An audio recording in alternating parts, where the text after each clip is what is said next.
Okay, so welcome to lesson 3 of this tutorial. The last lesson we completed lesson 2. So in this lesson we are going to move on to lesson 3, and lesson 3 is about advanced solidity concepts. So I'm just going to click the start button right here so we can jump right into lesson 3. So you can take a minute to read this, but I'll just go ahead and click the start button. And then, so welcome to chapter 1 about immutability of contracts. Up until now, Solidity has looked quite similar to other languages like JavaScript, but there are a number of ways that Ethereum dApps are actually quite different from normal applications. To start with, after you deploy a contract to Ethereum, it's immutable, which means that it can never be modified or updated again. The initial code you deploy to a contract is there to stay permanently on the blockchain. This is one reason security is such a huge concern in Solidity. If there is a flaw in your contract code, there is no way for you to patch it later. You would have to tell your users to start using a different smart contract address that has the fix. But this is also a feature of smart contracts.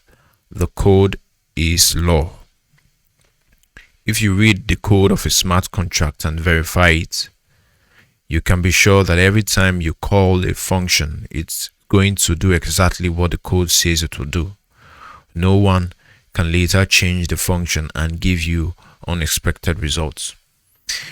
Alright, so what this is just trying to say is that immutability is the future of smart contracts and blockchain, which means after a contract is deployed to the blockchain, it can never be modified or updated again. So this feature has its downside and upside. So looking at it, the downside is if there is a flaw or error in your contract code, there is no way for you to patch it or update it later. You will have to redeploy your code and tell the users to start using a different smart contract address. Whereas the upside is that in itself is the beauty of blockchain, because it maintains security on the platform. No one can later change that function or make a change to give you an unexpected result. You'll be rest assured that whenever you access the contract to call a function, that function will return to you the exact same result at every given point in time. So that's the beauty of smart contract and blockchain: security and immutability. All right. So external dependencies. In lesson 2, we had coded the CryptoKitties smart contracts, the CryptoKitties contract address into our dApp. But what would happen if the CryptoKitties contract had a bug and someone destroyed all the kitties? It's unlikely that this did happen. It's unlikely, but if this did happen, it would render our dApp completely useless. Our dApp would point to a hard-coded address that no longer returns any kitties. Our zombies would be unable to feed on kitties and will be unable to modify our contract to fix it. For this reason, it often makes sense to have functions that will allow you to update key portions of the dApp. For example, instead of hard-coding CryptoKitties contract address in our dApp, we should probably have a set kitty contract address function that lets us change this address in the future in case something happens to the CryptoKitties contract. Alright, so if you remember in our last chapter, we had the CryptoKitties contract address hard-coded in our application. This is it right here. But this is not the right way of doing it, because what would happen if something happened to this contract? Maybe this contract had a bug or something. That would mean that would break our application.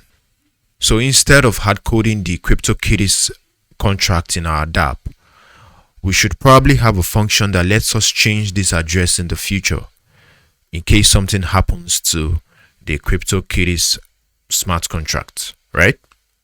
So that's a smarter way of doing it. So let's put this to test. Let's update our code from lesson 2 to be able to change the CryptoKitties contract address. Number 1, delete the line of code where we had coded CK address. All right, so we said we should delete this line. Okay. Number 2, change the line where we created kitty contracts to just declare the variable. That is, don't set it equal to anything. All right, so this, we're going to change it up and make this just a declaration. This isn't going to be set to anything, right? Then number 3, create a function called setKitty contract address. It will take one argument, address, and it should be an external function.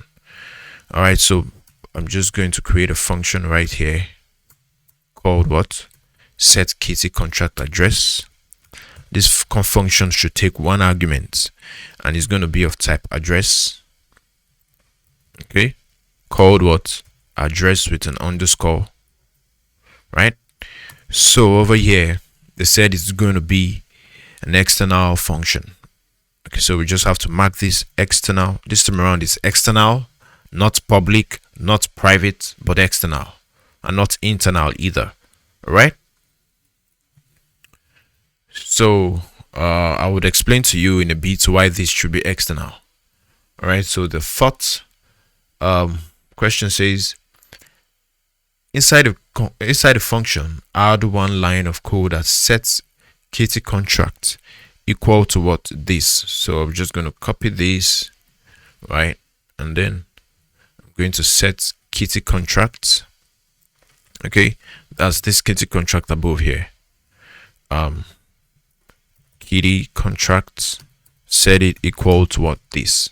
Okay, so I think with this we have completed what we are supposed to do. Okay, so I'm just going to click the check answer here, and then we are correct. So I would see you in the next chapter.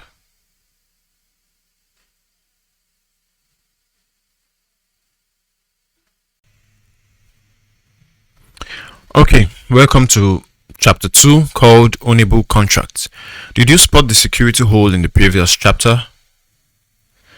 setKitty contract address is external, so anyone can call it. This means anyone who called the function could change the address of the CryptoKitties contract and break our app for all its users. Alright, so you remember we had the setKitty contract function we created in the last chapter, and then we marked it as external, right? And I remember that I said I was going to explain this to you.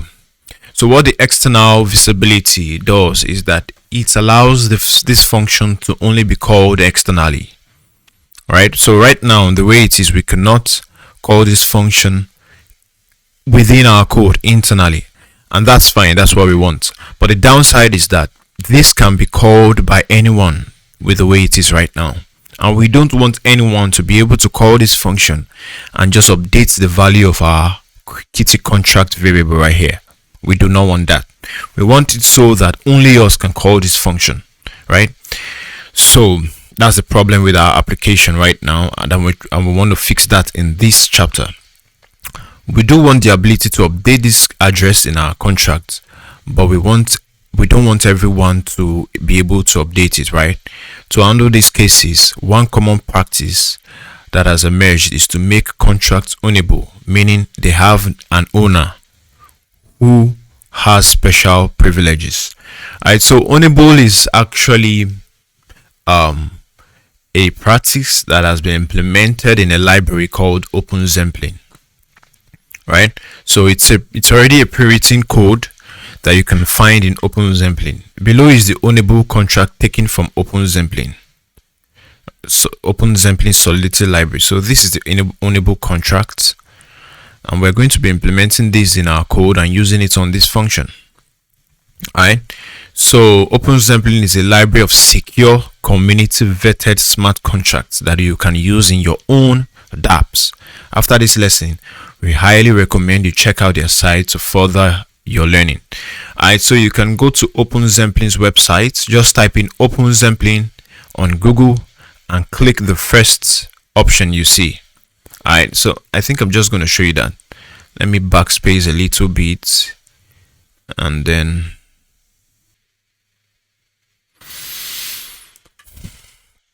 alright, so when you search for OpenZempling, you will find this. So just click the first option, or you could just come right here and click docs, right? But if you happen to click the first function to take you to the website, then what you really want is come over to this menu here and find docs, the documentation. Alright, so you click docs right here. You can see docs. So you want to click docs, and then it will take you to the documentation, and then you click contracts. Alright, so you're welcome to the contracts documentation, and if you click access control, you will find the ownable contract code. Alright, yeah, so this is it. You can see the implementation. They just tell you what it's about and how to implement it. So this library, the OpenZempling library, contains, helpful pre-written contracts like this that we'll be using in our code. You'll find yourself using the OpenZempling library a lot because it comes with already written contracts that you could just import into your code and then use it from there. Okay, so you can see the contract is called ownable. It has a variable that is marked as private, and then it's of type address, and it has an event. It also has a constructor that sets the owner variable to the message of sender. Now the message of sender in this case is the person who deployed this contract, because when a contract is deployed, the constructor is called. So the message the sender, the person who deployed the contract, is set as the owner. Alright, so that's that. We're not going to be going too in depth on what the code does, but just know that the code enables you to set your contract to be called by only you, right? So if you know things we haven't seen before, constructors, right? Constructor is a constructor which is an optional special function. It will get executed one time when the contract is first created, alright, or deployed. Function modifiers: modifier only owner. Modifiers are kind of half functions that are used to modify other functions, only to check some requirements prior to execution. In this case, only owner can be used to limit access to only the owner of the contract can run the function. We'll talk more about function modifiers in the next chapter and what that weird this symbol does. Alright, so we'll be talking much more about function modifiers in the next chapter, but this function modifier called only owner is what we're going to be using here to mark our functions that, hey, this should be called by only the owner, right? So the ownable contract basically does the following. When the contract is created, its constructor set the owner to this. That's the person who deployed it. I've said this before.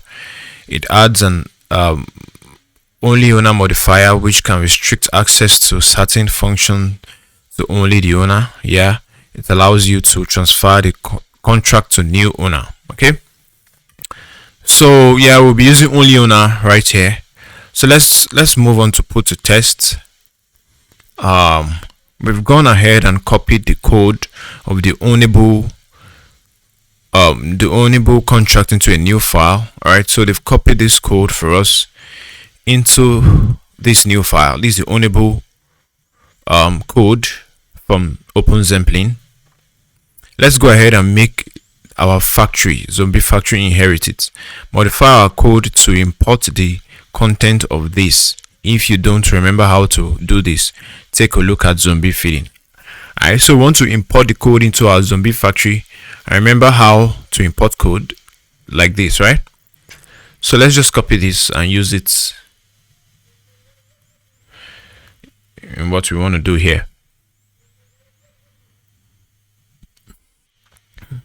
So let's import here, and this time around it's going to be ownable. Okay, and then number 2 says modify the zombie factory contract to inherit from ownable. Again, you can take a look at zombiefeeding.sol if you don't remember how this is done. All right, so let's inherit this. Let's modify this contract to inherit from ownable. So if you remember, to do so you just have to add is and then what, ownable, like so. Should be in capital letters. Yeah, so zombie feeding, how did we do it? Yeah, it's the same thing. So yeah, so we're right on track. So let's click check answer. Okay, so next chapter.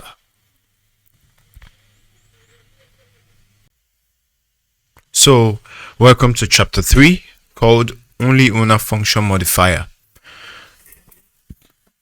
Now that our base contract zombie factory inherits ownable, we can use the only owner function modifier in zombie feeding as well. This is because of our contract inheritance. This is because of how contract inheritance works. Remember, zombie is inheriting from what? Zombie factory, and zombie factory is inheriting from ownable.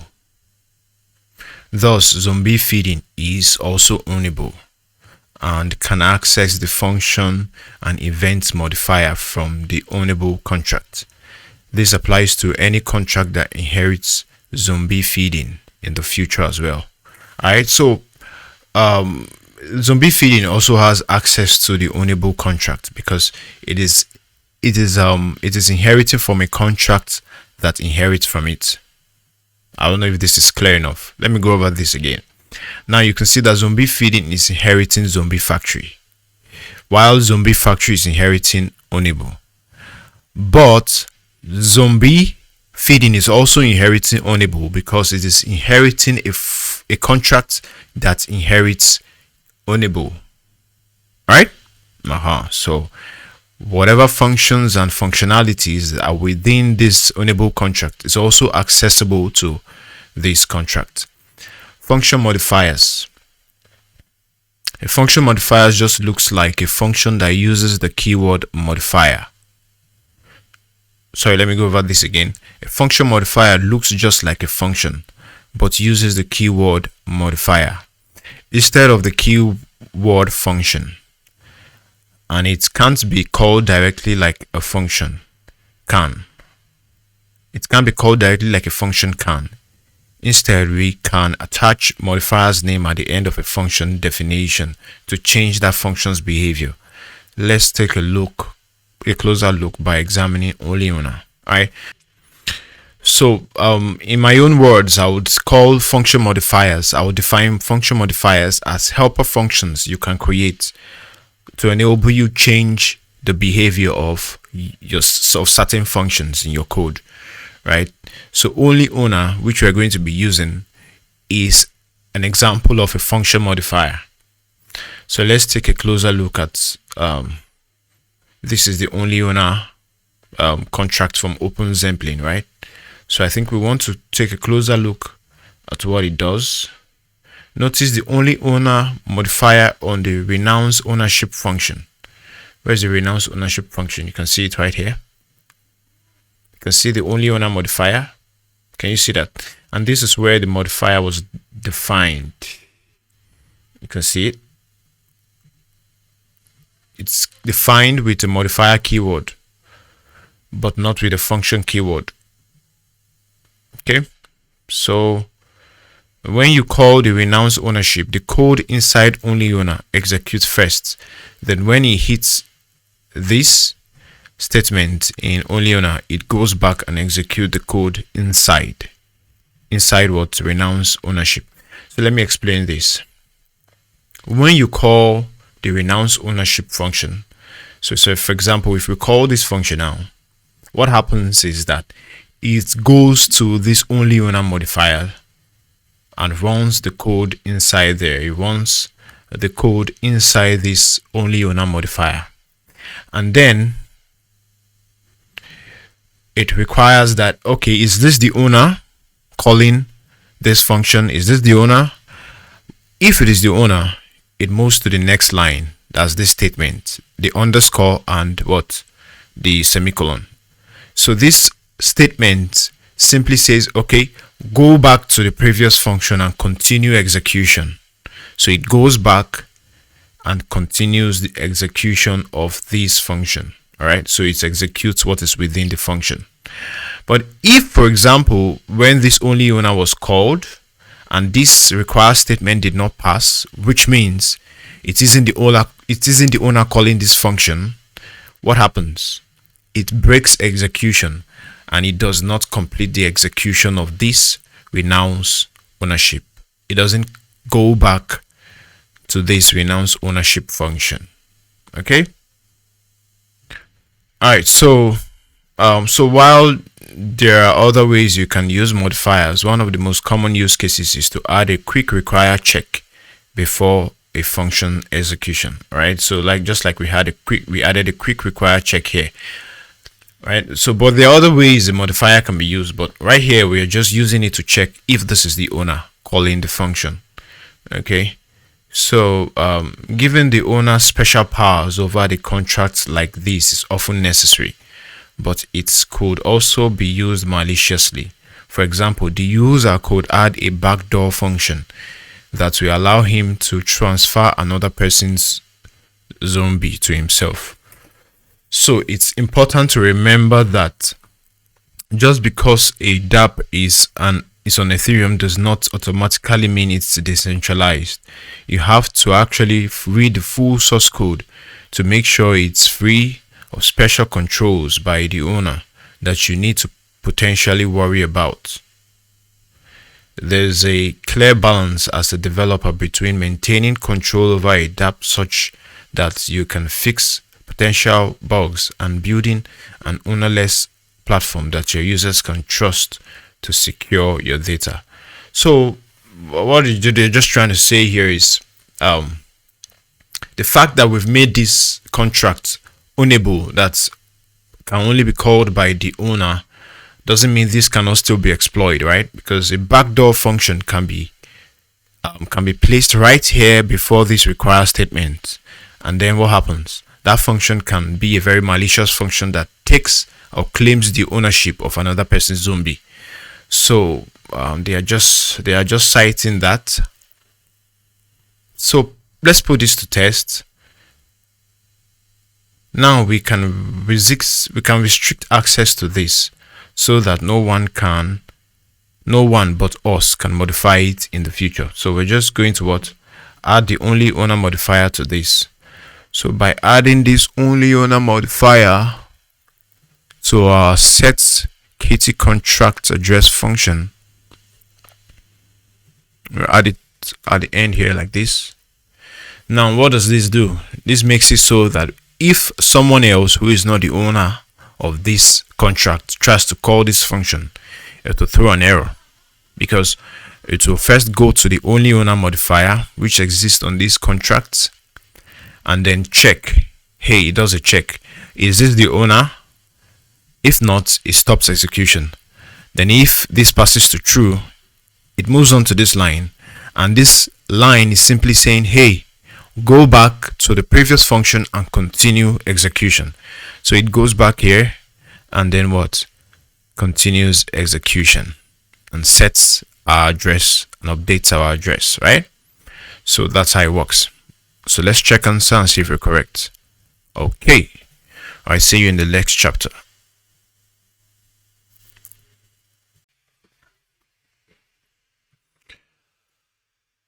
Alright, welcome to chapter 4 called gas. Great, now we know how to update key portions of the dApp while preventing other users from messing with our contract. Let's look at another way Solidity is quite different from other programming languages. Gas, the fuel Ethereum dApp runs on. In Solidity, your users have to pay every time they execute a function on your dApp using a currency called gas. Users pay gas with Ether, the currency on Ethereum. So your users have to pay ETH in order to execute functions in your dApp. How much gas is required to execute a function depends on how complex that function logic is. Each individual operation has a gas cost based roughly on how much computing resources will be required to perform the operation. E.g., writing to storage is much more expensive than adding two integers. The total gas cost of your function is the sum of the gas cost of its individual operations. Alright, so what are they saying here? Now there's something called gas on the Ethereum blockchain, and gas is the currency that the user pays whenever he or she carries out a transaction on your application on the blockchain. Now, what is a transaction in the blockchain? A transaction in the blockchain is simply an execution of a function. It's simply an execution of an operation in your application. So if a user creates a zombie, that is a transaction on the blockchain, and it will cost gas. So whatever operation that your application has created that a user can carry out is the same as a transaction on the blockchain, and all these operations cost gas for the user to carry it out. So writing your code in such a way that it is gas efficient is very important, because this costs real money to the user. And then an application that costs the user a lot of money to execute its functions and transaction is going to be a bad experience for your user. So you want to make your code gas efficient as possible. Why is gas necessary? Ethereum is like a big, slow, but extremely secure computer. When you execute a function, every single node on the network needs to run the same function to verify its output. Thousands of nodes verifying every function execution is what makes Ethereum decentralized, and its data immutable and censorship resistant. The creator of Ethereum wanted to make sure someone couldn't clog up the network with an infinite loop or hog all the network resources with really intensive computations. So they made it so transactions aren't free, and users have to pay for computation time as well as storage. So the main idea while the creators of Ethereum introduced gas in the first place was because they wanted to keep the transactions that happen on the blockchain to the barest minimum. Because if they had made it free, if they had made carrying out transactions on the blockchain free, users will clog up the network. They will overload the network, and then there will be unnecessary transactions, and then the network will become slow and sloppy to the users. So they wanted to reduce the number of transactions that the users send to the blockchain, and thereby they thought the best way to do it is to make it so that every transaction the user would have to pay for it. So by doing this, so by doing this, it will keep people away from just sending unnecessary transactions to the blockchain and clogging up the network. So saving gas, struct packing to save gas. Now we'll look at some tips and tricks on how to save gas when writing your code. In lesson 1, we mentioned that there are other types of uint 8, uint 16, uint 32, right? Normally, there's no benefit to using these subtypes because Solidity reserves 256 bits of storage regardless of the uint size. For example, uint 8 instead of uint 256 won't save you any gas, right? So remember, we had different sizes of uints. So they're just simply saying here is that marking something uint 8 or using the uint 256 wouldn't save you gas. But there's an exception to this actually inside structs. If you have multiple uints inside a struct, using a smaller sized uint when possible, we allow Solidity to pack these variables together to take up less storage, for example. So for example, this and this is much more cost efficient because you can see that we are using a smaller size uint here to declare A, but here we just used uint, which is equivalent to uint 256, right? So definitely this will take up more storage space in the application than this, thereby making it less gas, right? Thereby reducing the gas cost of the application. So there's something called struct packing, and I'll explain to you what struct packing means. So for this reason, inside a struct, you want to use the smallest integer subtypes you can get away with. So when declaring a struct, try to use smaller integer subtypes, right?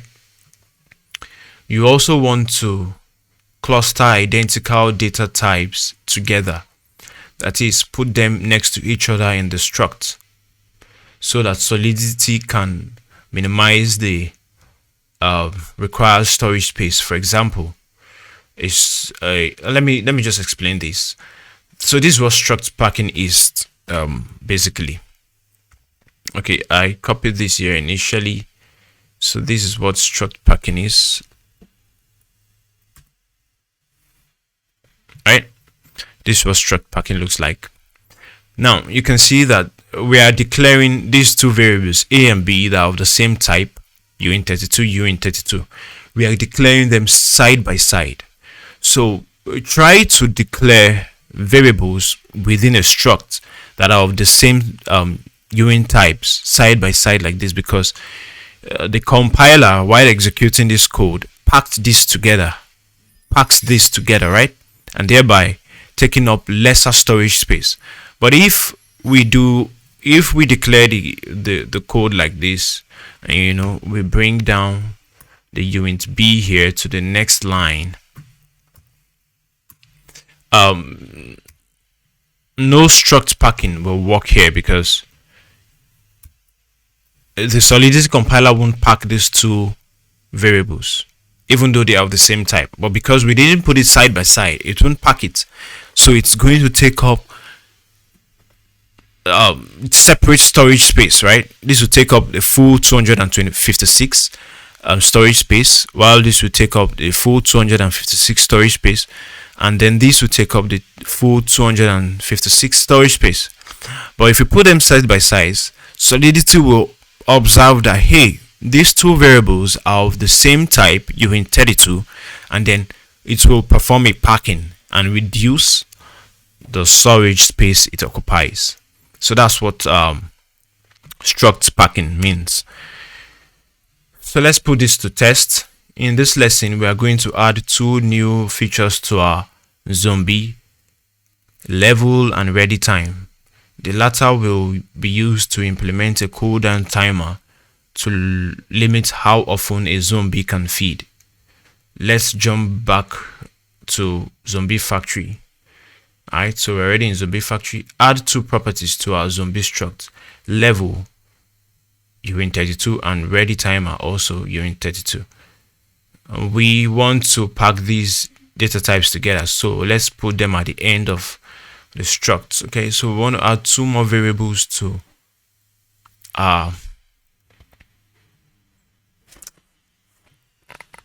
Our struct, the first one will be what? Uint what? Uint 32, and the name is what? Level. Second one is what? Uint 32 also. Ready time. Okay. So now with this, the compiler will do a what? We do a struct packing on these two because they are of the same type and they are side by side. 32 bits is more than enough to hold the zombies level and timestamp. So this will save us some gas cost by packing the data more tightly than using a regular uint 256. Alright, so let's click the check answer and see. Alright, so we're correct. Alright, so the next chapter.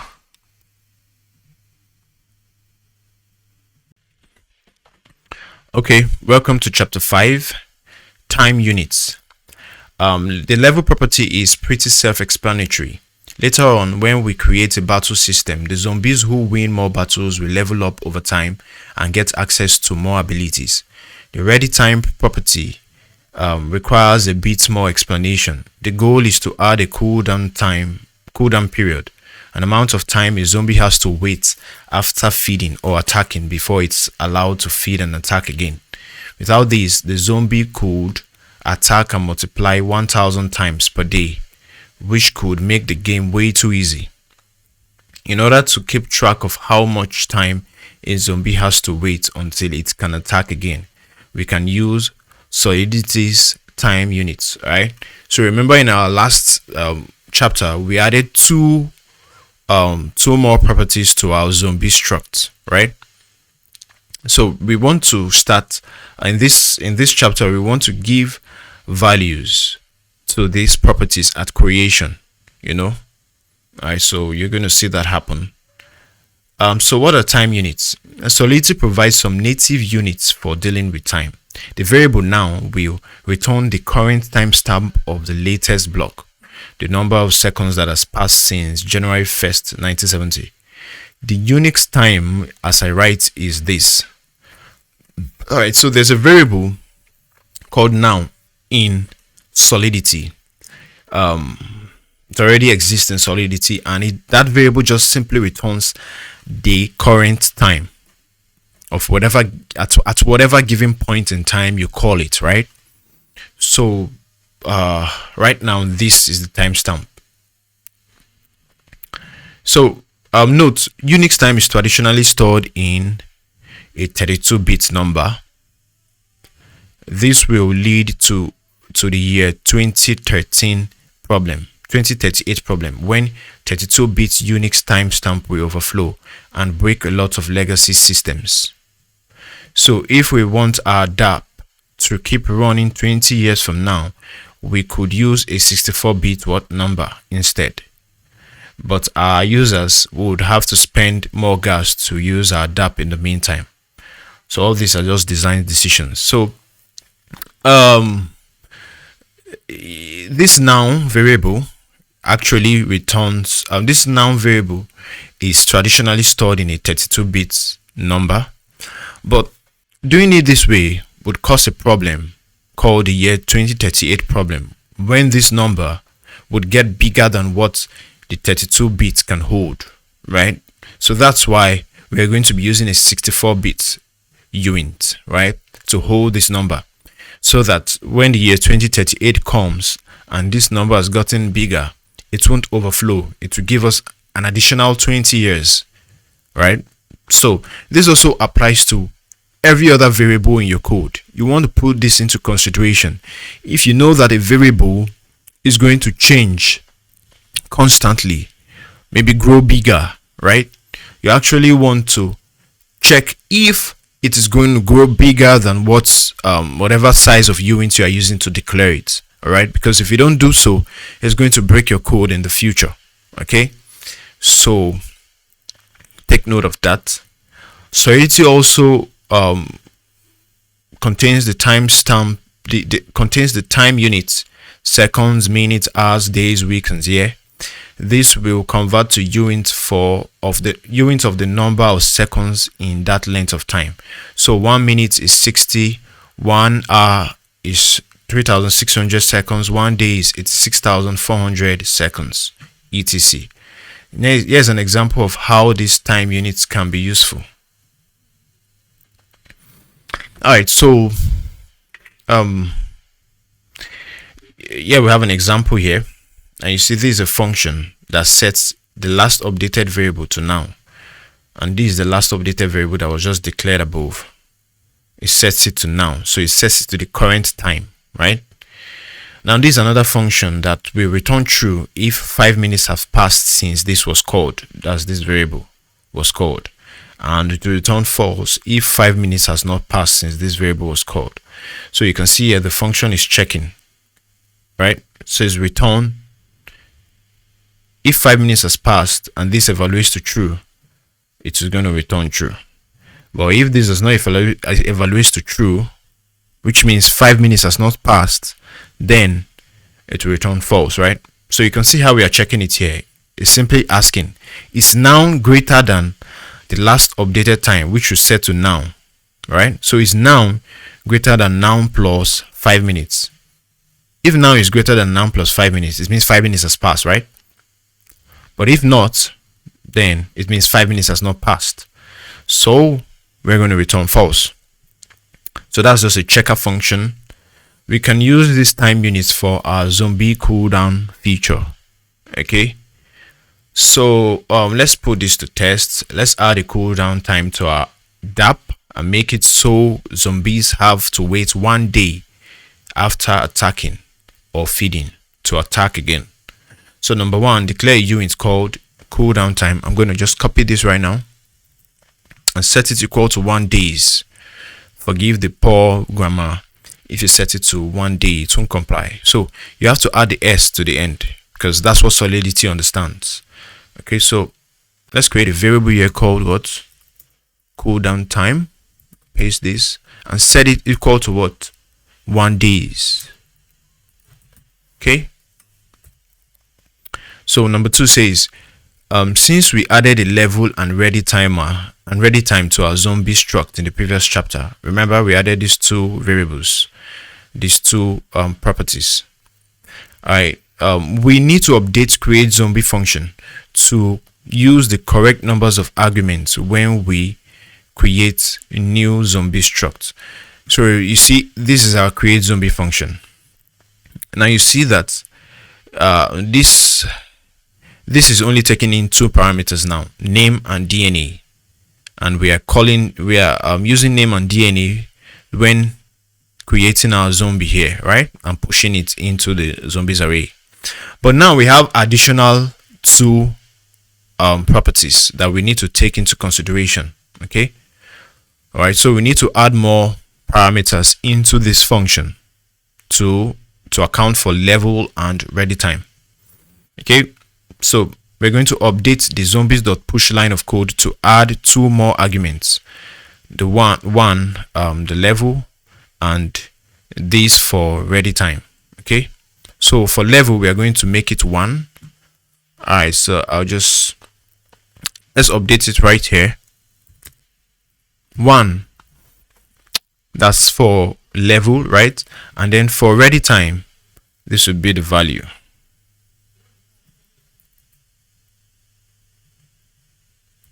Okay, all right, name for name, DNA for DNA, 1 for level, and then this expression here for ready time.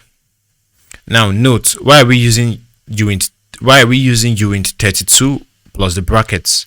Right, we're using this here because now plus cooldown time returns a uint 256 variable, right? A uint 256 number, but we want to cast it down to uint 32 because remember we are declaring ready time here to be a uint 32 variable. Okay, so that's that.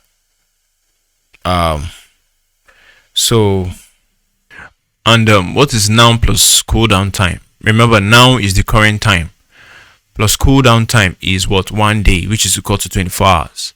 So if now the current time plus cooldown time is more than 24 hours, so this definitely means that, hey, this zombie can now feed and attack again, because it has passed 24 hours, right? Which is our cooldown time. It has passed the cooldown time of 24 hours, right? So that is that. So let's check answer and see if we're correct. Okay, so next chapter. Chapter 6, Zombie Cooldowns. Now that we have a ready time property on our zombie struct, let's jump to zombie feeding.sol and implement a cooldown timer. We are going to modify our feed and multiply such that feeding triggers a zombie's cooldown, and zombie can't feed on kitties until their cooldown period has passed.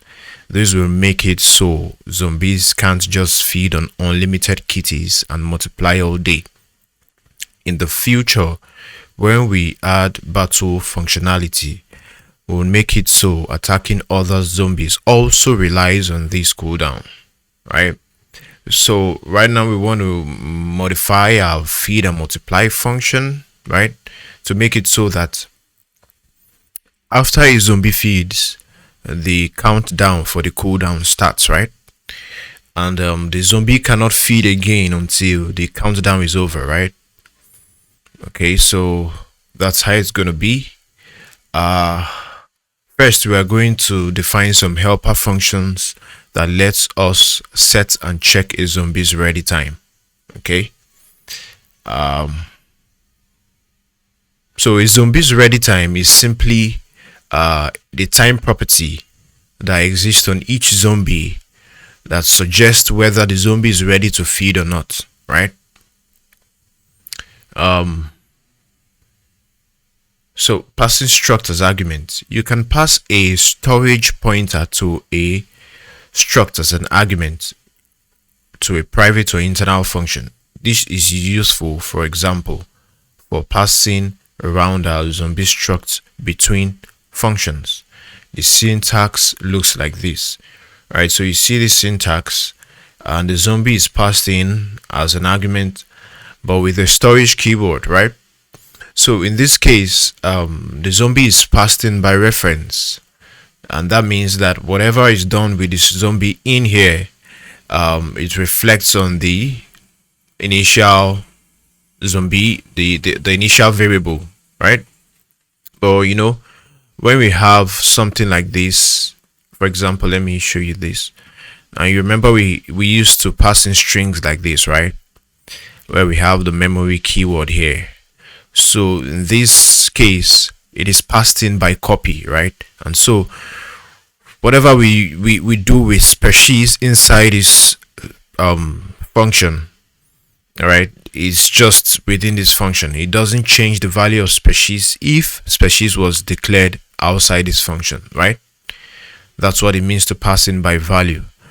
But with the storage keyword, it's passed in by reference. So which means whatever we do with the value within the function, it affects the original declaration, the original value of that variable. All right, so we want to work with zombie here within the contract. So definitely we need to pass in by reference so that whatever change we're doing to the zombie would reflect on the zombie universally in our code, right? So this way, so they said here, this way we can pass a reference to our zombie into a function instead of passing in a zombie ID and looking it up, right? So that's the difference between storage and memory. Okay, put it to the test. Start by defining a trigger cooldown function. It will take one argument, a zombie storage pointer. The function should be internal.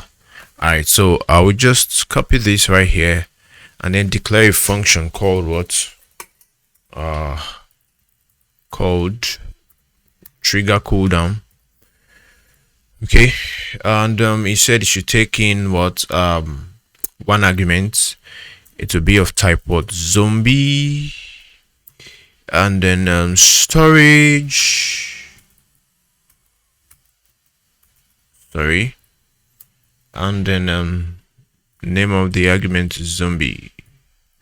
Now this is being passed in by reference, right? So, and we are going to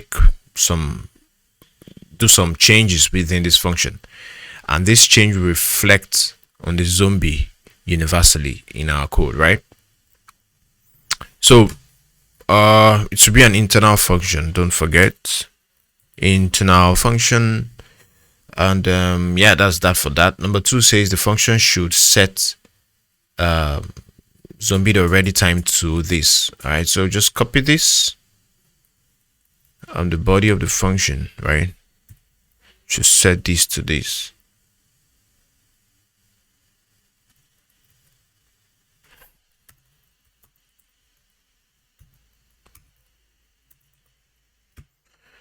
Okay, so by doing this now, it sets the ready time property that exists on zombie to this value here, right? And now this also goes back to what I was saying earlier. Now the ready time property on this zombie would change because we're passing it in by reference, right? So it will change the zombie within the array, within the whole application, right? So even if we are to check the value of zombie somewhere else in our application, after doing this, you will see that the ready time function reflects the new value that was set here. But if it had been passed in by value, let's say we're using the memory keyword, this update or this modification that was done here would not reflect on the zombie universally in our application, because passing it in by memory, it just creates a copy of it, and that copy is only scoped to this function, right? Okay, so that's that.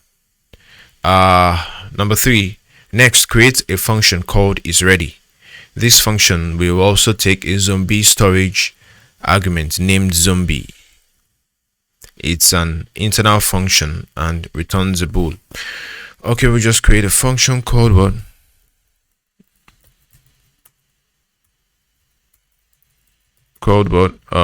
Is ready, and then it will take in that same parameter that we used above here. Just copy this, and then I'm gonna throw it in here. And then what next? It's an internal function. An internal function called, and there's also a view function, don't forget that. View function that returns a bool. So it's going to return either a false or a true, right? Or through a false value. Alright, so yeah, the function body should return this. Alright, so we're just going to return this here.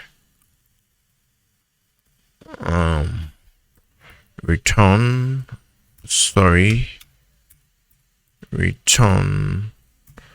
this. Okay, alright, so that's that. So yeah, we're just saying, hey, all right, is this function ready? All right, so if the zombie ready time is less than equal to now, then if it returns true, if this evaluates to true, then that means the function, the zombie is ready to feed again. But if it returns false, that means the zombie is not ready to feed again, right? So that's that. And then we can click check answer to see if we're correct. All right, so see you in the next chapter. Welcome to chapter 7, public functions and security. Now let's modify feed and multiply function to take our cooldown timer into account. Looking back at this function, you can see we made it public in the previous lesson. An important security practice is to examine all your public and external functions and try to think of ways users might abuse them. Rather, remember, unless this function has a modifier like only owner, any user can call them and pass them any data they want to. So it's very important that you use the right visibility for your functions. You make sure that you use external in when a function does not need to be accessible within the contract, and you use public when you want the function to be accessible both within and externally, right? Because this times could lead to a kind of security breach in your contract, or users might abuse the contract. Okay, you don't want a function where you want to only call internally within your code. You don't want it exposed to the outside world, where anybody can just call that function and pass in anything to your code, right? All right, so that's that. So we're examining this particular function. The user could call the function directly and pass in any target DNA or species they want to. This doesn't seem very game-like. We want them to follow our rules. All right, so if you take a look at this feed and multiply function over here, where is the feed and multiply function? Okay, sorry, it's here. All right, so if you look at this feed and multiply function, it takes in a zombie ID, targets DNA, and species, and it's a public function. So which means this function can be called by anybody external of our contract, right? And then they can just pass in any targets, DNA, and species, and we don't want that, right? And if you take a closer look at this function, you would see that this function is actually being called by an internal function that exists within our code. That is the feed on kitty function. So if this function is called by an internal function, right, and it doesn't need to be called externally by anybody outside, so it's better off naming this function an internal function rather than public. Okay, so you see what they said here. A closer inspection, this function only needs to be called by the key feed on kitty function. So the easiest way to prevent this exploit is to make it internal. All right, so let's put this to test. Currently, feed and multiply is a public function. Let's make it internal, right? All right, so that the contract is more secure. We do not want users to be able to call this function with any DNA they want. Okay, so we'll make this internal. Doing this would restrict people from just calling the function externally. This function will only be called when this feed on kitty function is executed. Okay, so number 2 says let's make feed and multiply take our cooldown time into account. First, after we look up my zombie, let's add a require statement that checks is ready function and passes my zombie to it. This way the user can only execute this function if a zombie cooldown time is over. All right, so right here we're going to check for the is ready function. All right, require statement and we passing the is ready function. It's ready function and passing the zombie, my zombie, right? So this is just simply checking, hey, is this zombie ready? All right, is it ready to attack? Is it ready to feed again? That is to say, is the cooldown time over? Is it past its cooldown time, or is it still within its cooldown time, right? So at the end of this function, let's call this trigger cooldown my zombie, right? Okay, so we'll call it right here. Okay, so which means basically if this never passes to true, it won't even get to this point, right? So if this never passes to true, it won't get to this point, and it won't get to this point of creation of zombie, right? So let's check answer to see if we're correct. Okay, let's on to the next chapter.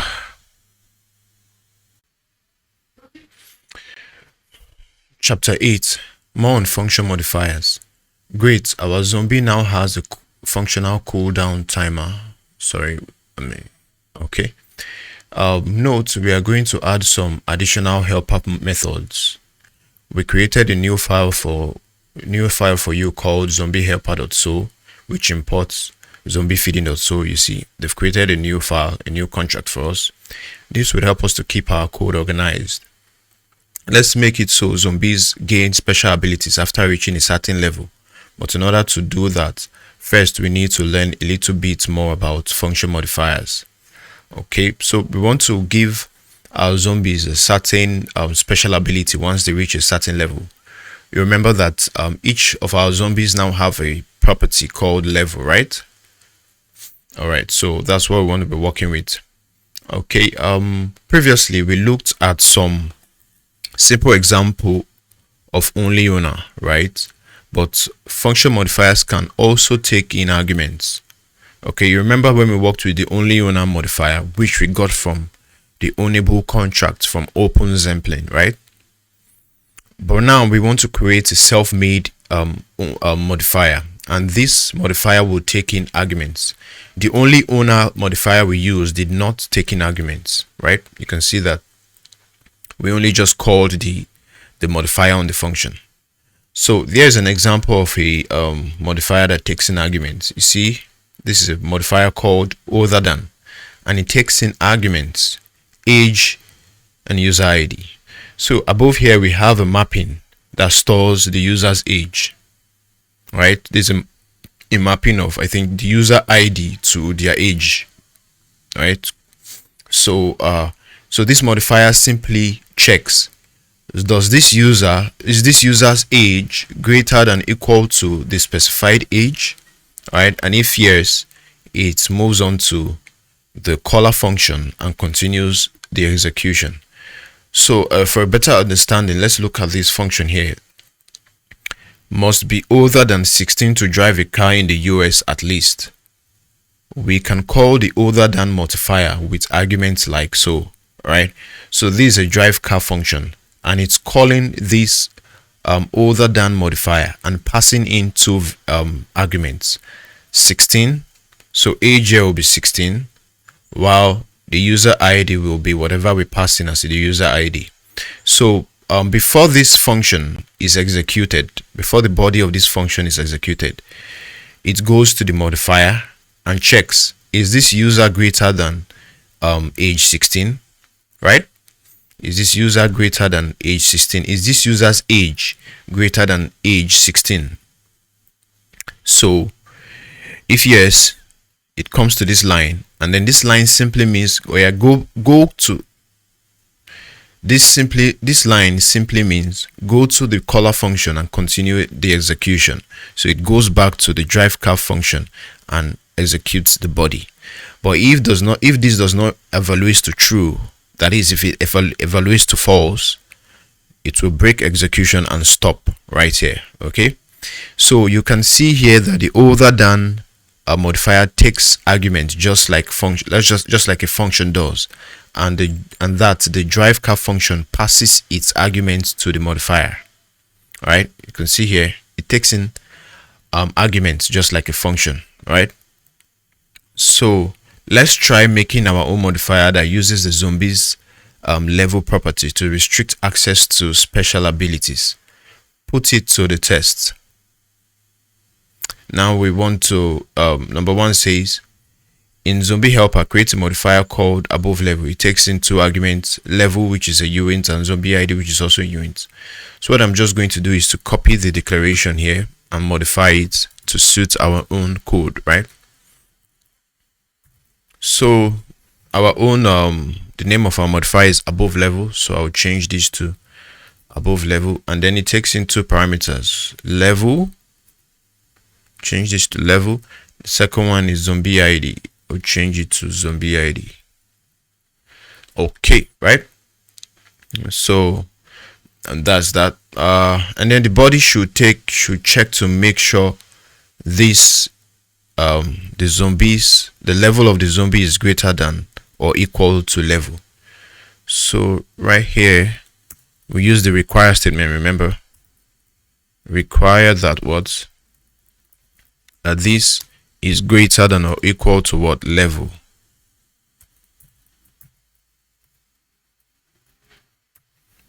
All right, great.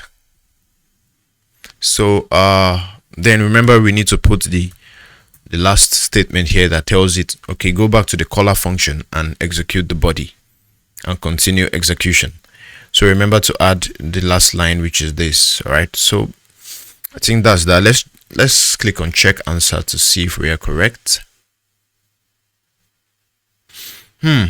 Okay, so something here is wrong.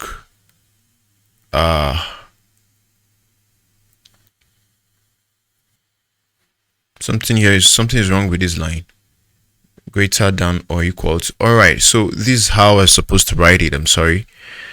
Greater than or equal to. Okay, so try again. And yeah, so we're correct. See you in the next chapter. Chapter 10, saving gas with view functions. Awesome. Now we have some special abilities for higher level zombies to give our owners an incentive to level them up. We can add more of these later if we want to. Let's add one more function. Our dApp needs a method to view a user's entire zombies army. Let's call it zombies by owner. Get zombies by owner. This function we need to read data from the blockchain, so we can make it a view function, which brings us to an important topic when talking about gas optimization. So right now we want to create a function, right, called get zombies by owner. So this function will basically be returning the zombie collection of a particular user, right? And it's going to be a view function because it's simply just reading, a value from the blockchain. How many zombies does this user have, right? So it's simply just reading a value from the blockchain. It's not changing or modifying any value. It's not changing a state, right? So it's a view function and it does not cost gas. So this brings us to what we call gas optimization, right? Writing your smart contract in a gas optimized and gas efficient way. So view function does not cost gas, and they are called when they are called externally by a user. This is because view functions don't actually change anything on the blockchain. They only read the data. So marking a function with view tells web3.js that it only needs to query your local Ethereum node to run the function, and it doesn't actually have to create a transaction on the blockchain, which would need to be run on every single node and cost gas, right?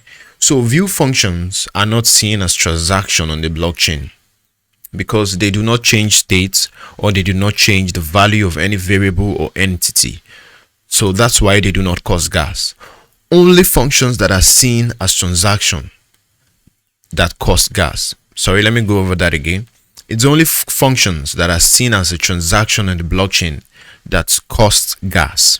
And these functions are usually functions that changes the state or changes the value of a variable or an entity or something. So for example, you can see this function. This function is a transaction in the blockchain because it changes the value of the DNA property, right? So this will be seen as a transaction on the blockchain, and it will cost gas. All right. So that's the difference. We'll cover setting up web3.js with your own node later. But for now, the big takeaway is that you can optimize your dApp's gas usage for your users by using read-only external view functions wherever possible.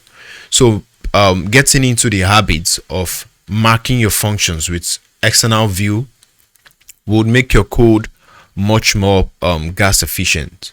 But take note, that is only when the function is actually performing a view operation, right? Because I cannot, for example, name this function view, because it will even throw an error, because I'm actually making a change here. I'm making a modification here, right? So that's that. So note, if a view function is called internally from another function in the same contract that is not a view function, it will cost gas. This is because the other function creates a transaction on Ethereum and will still need to be verified from every node. So view functions are only free when they are called externally. Okay, so take note of this, very important. So for example, let's say let me explain this. Let's say we have a function. Let's say this function is a view function, right? Let's assume this function is a view function. And let's say this change name function, which is a view function and does not cost gas, right? It's not supposed to cost gas. Let's say this function is being called by this function here. Okay, let's say we are calling this function internally by this function. But this change DNA function is not a view function, right? Now, in this case, change name will cost gas because it is being called internally by another function that is not a view function. All right, view functions don't cost gas when they are called externally. You can see right here, view functions don't cost gas when they are called externally, but when they are called internally by another function that is not a view function, then it will cost gas. It will be seen as a transaction on the blockchain. All right, so hope that's clear. Let me change this back to what we had previously and then remove view from here. All right, so let's put this to test. We're going to implement a function that will return a user's entire zombies army. We can later call this function by web3.js. We need to display a user's profile page with their entire zombies army, right? So the function's logic will be a bit complicated, so we'll take a few chapters to implement. Create a new function named this. All right, so I'll create a function here named get zombies by owner. This function will take an address called owner, right? Address as the type, then owner as the name of the parameter. All right, so it's going to be so let's make it an external view function, of course, because it's not going to change anything. It's only going to read something from the blockchain. All right, so this function should return a uint array as memory data location. So we add here returns, let's say returns a uint of array, and don't forget to add the memory data location. All right, so leave the body of the function empty for now. We'll fill it in the next chapter. Okay, so let's just click check answer and see what we have. All right, so we're correct. I will see you in the next chapter.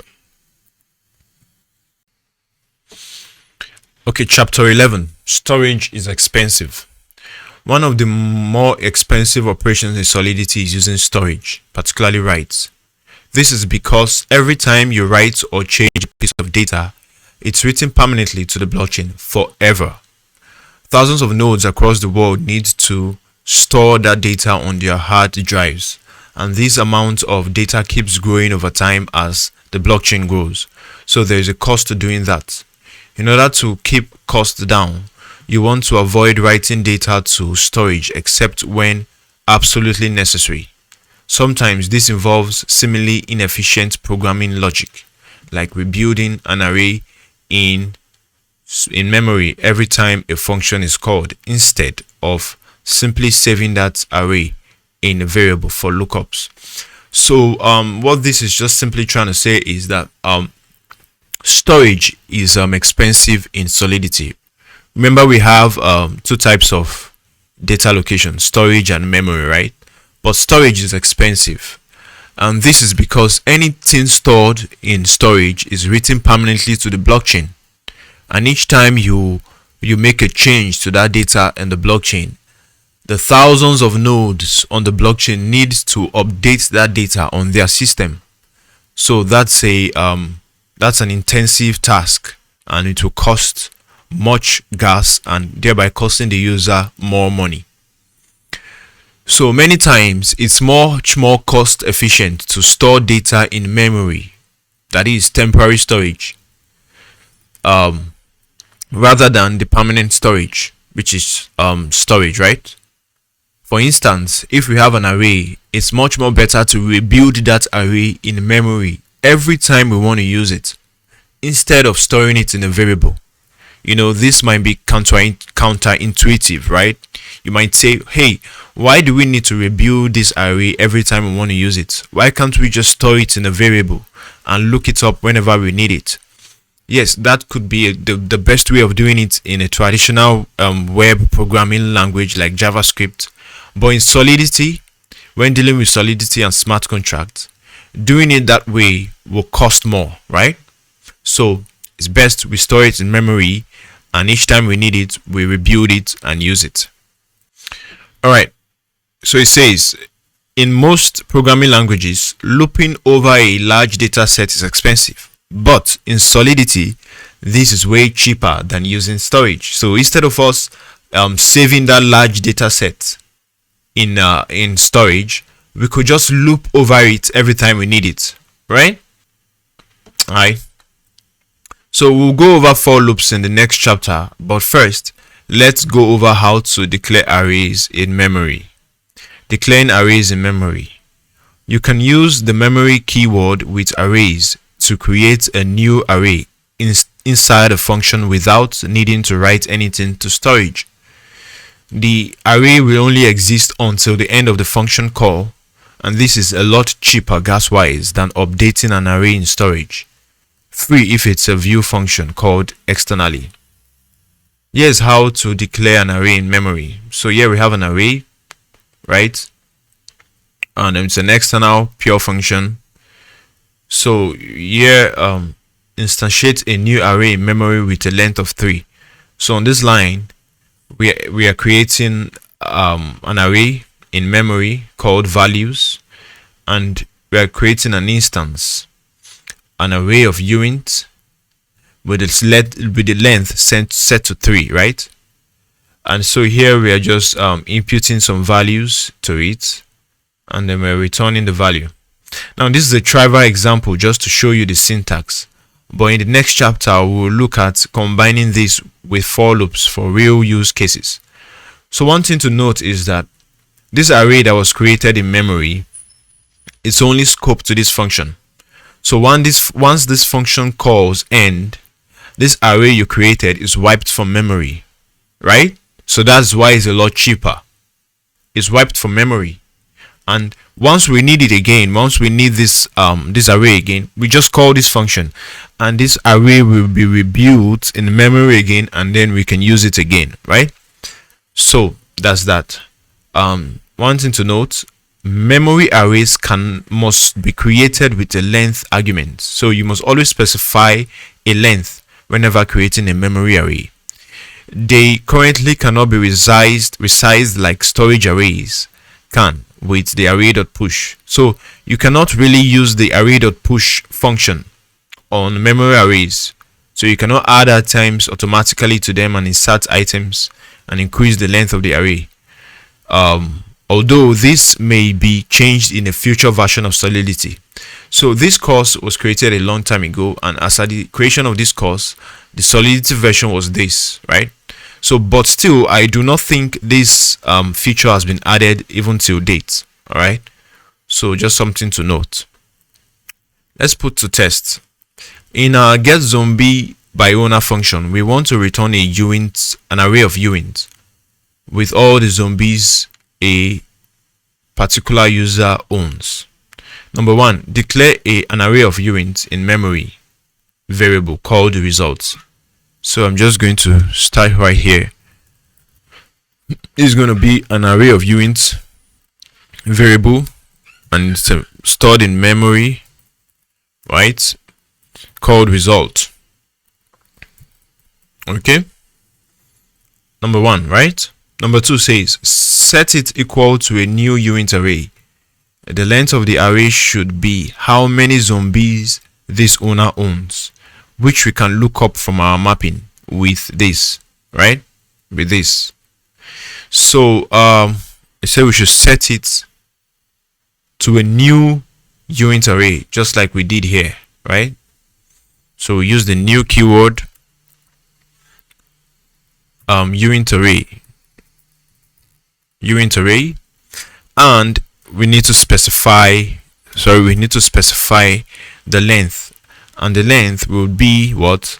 The amount of zombies that this owner owns, and we can simply look that up by using the owner zombie count mapping, right? So we just pass this in here.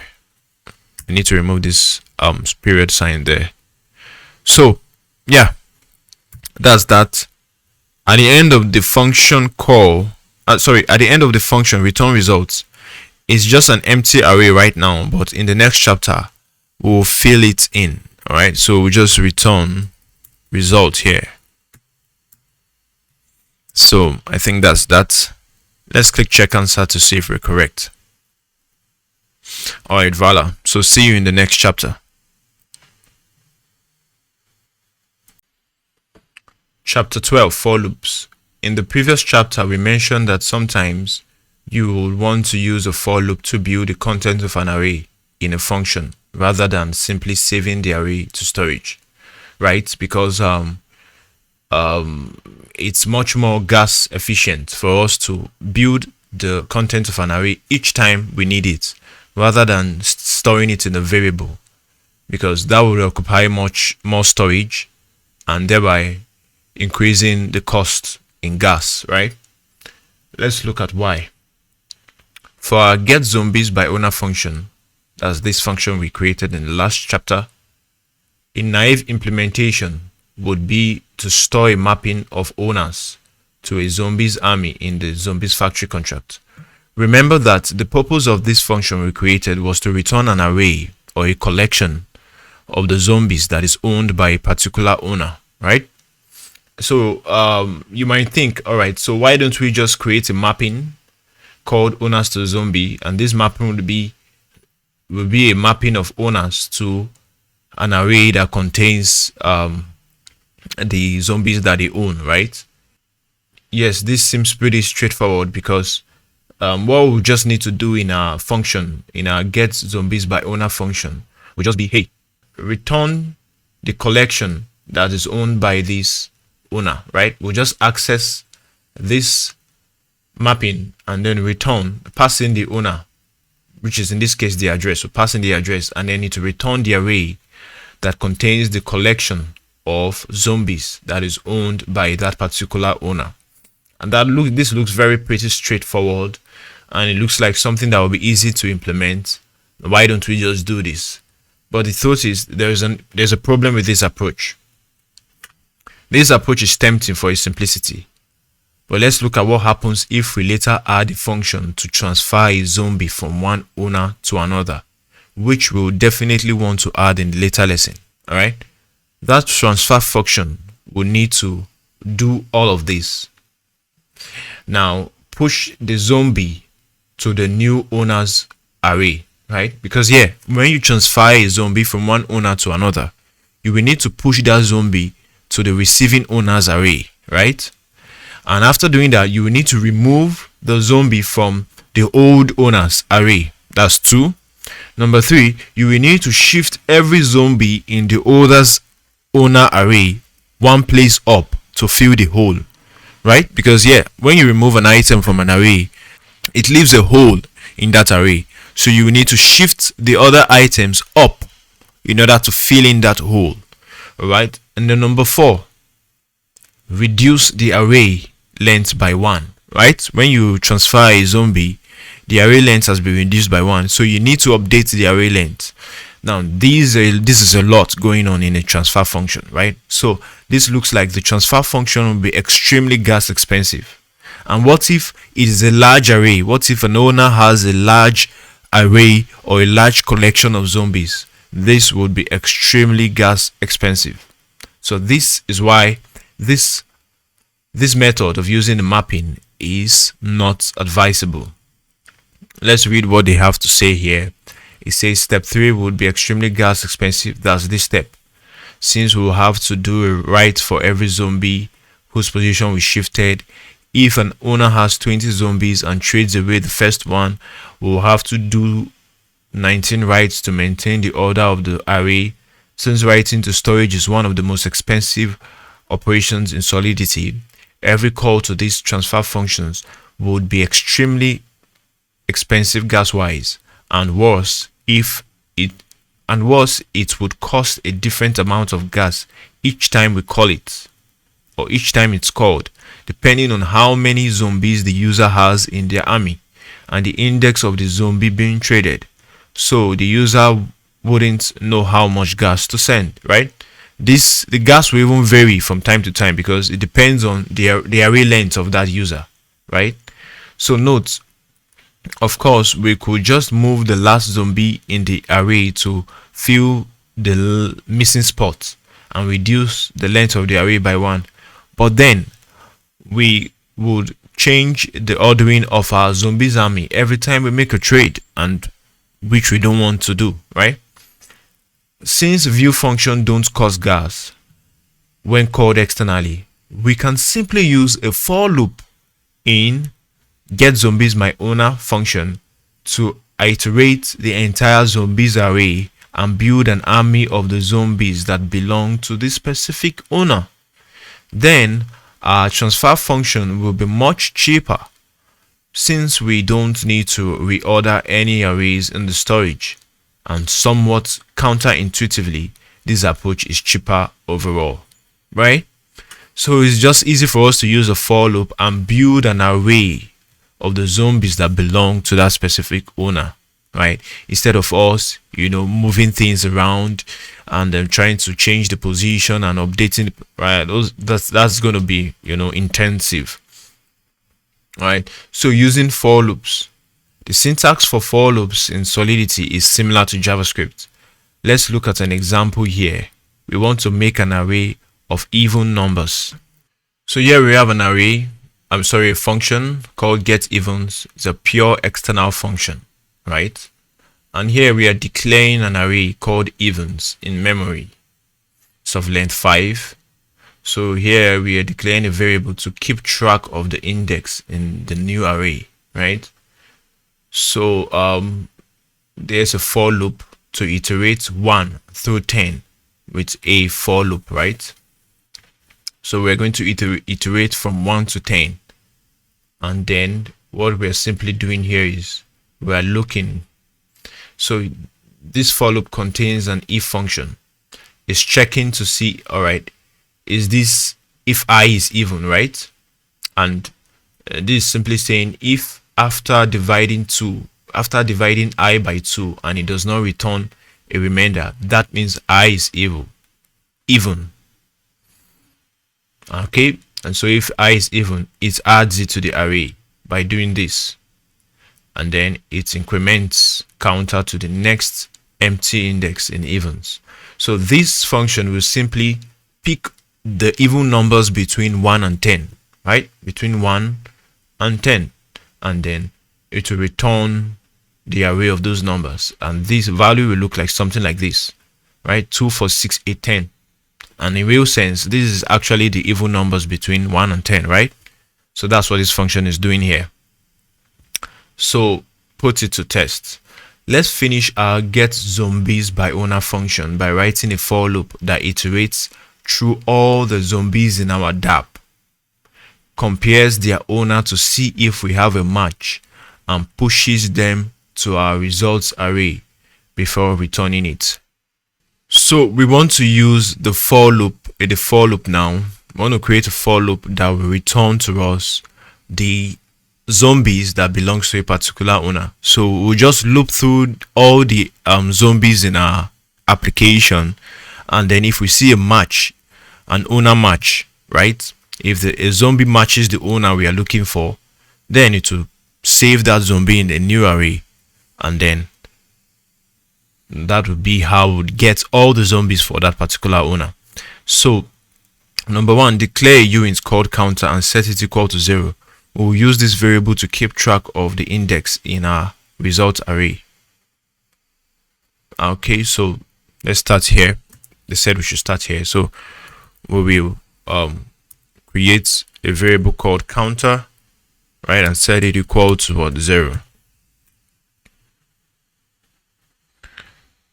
Okay, so we use this variable to keep track of the index in our array result array. Number 2, declare a for loop that starts with uint I equal to 0 and goes up through I less than zombies.length. This will iterate over every zombie in an array, in our array, right? So let's declare for loop, right, and then to start from, right, and then it will go through what, I less than, as long as I is less than what, zombies dot what, dot length, gth, right? So I think we also need to add the I plus plus. Okay, now number 3 says inside the for loop make an if statement that checks if zombies I is equal to owner. This will compare the two addresses to see if we have a match. All right, so we'll just do something like this, an if statement right here, if statement zombie to owner, and then we're looking for I within that mapping, and then is it equal to what, owner, right? And if it's equal to owner, it will do something inside the if statement, right? Number 1, add the zombies ID to our result array by setting this equal to I. Okay, so we would set this equal to what, I. All right, sorry, I should add the R here. Okay, so also number 2, increment counter by 1. See the for loop above, for example. So we'll just say counter plus plus. All right, so that's it. The function will now return all the zombies owned by the owner without spending any gas. Okay, so that is that. So we have an error here. Let's see what the error is about. Okay, all right, so these, I'm not supposed to put commas here. These are statements, so I'm supposed to use the semicolon. All right, so try again. And then there's another error, I plus plus. I forgot to put the semicolon at the end, and I think that's all. What's wrong again? Okay, there should be no semicolon here. Oh, all right.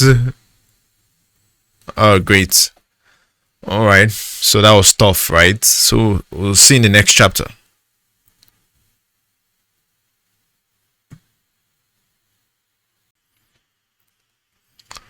So chapter 13, wrapping it up. Congratulations, that concludes lesson 3, right? Let's recap. We've added a way to update our CryptoKitties contracts. Yeah, we did that. We learned how to protect one function with only owner. We've also learned about gas and gas optimization. We added levels and cooldown to our zombies. We now have functions to update a zombie's name and DNA once the zombie gets above a certain level. And finally, we now have a function to return a user's zombies army, right? So they said, claim your reward. Congratulations for reaching this stage. As a reward for completing lesson 3, both of your zombies have leveled up.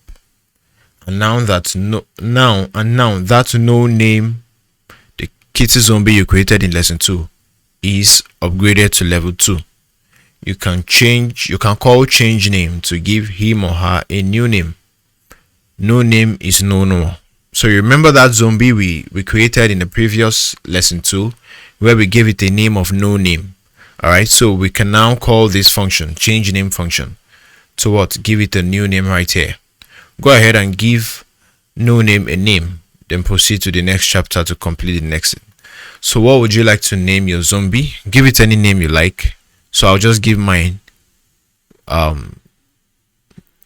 Daniel. My name is Daniel, so I'll just give it Daniel zombie, right? Then save it. Okay, so that has been saved. Then you click next to go to the next chapter. And yeah, this is the final chapter. Congratulations, we've completed lesson 3, and these are the achievements that were unlocked. Your Daniel zombie, or whatever name you give it, is upgraded to level 3, and this one has been upgraded to level 2. Right? So the two zombies you've created so far has been upgraded for us, right? So you can share your work on Twitter, Facebook, and join the Telegram group of the creators of CryptoZombies. Alright, so I'll see you in the next chapter. Bye for now.